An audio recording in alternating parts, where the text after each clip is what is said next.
பயன்படுத்தி அதிரடி காட்டிய அதிமுகவின் முன்னாள் அமைச்சர்.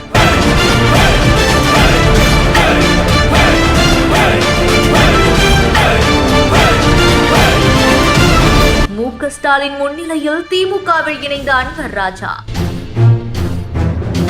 அதிமுகவில் நீண்ட கால முக்கிய பொறுப்புகள்ல இருந்த முன்னாள் அமைச்சர் மற்றும் அமைப்பு செயலாளரான அன்வர் ராஜா அதிரடியா திமுகவில் இணைய முக்கிய முடிவு எடுத்ததா சொல்லப்படுது. திமுக அலுவலகத்துல நடந்த நிகழ்வுல இணைந்து கையெழுத்திட்டு உறுதிமொழி எடுத்தும் திமுகவுடைய முழுமையான உறுப்பினரா இன்னைக்கு அறிவிக்கப்பட்டதா சொல்லப்படுது. இந்த நிலையில தான் திமுகவில் இணைஞ்சதோடு மட்டும் இல்லாம அன்வர் ராஜாவுடைய தனிப்பட்ட காரிலையும் திமுகவுடைய கொடி திடீர்னு ஏற்றி வைக்கப்பட்டதா கூறப்படுது.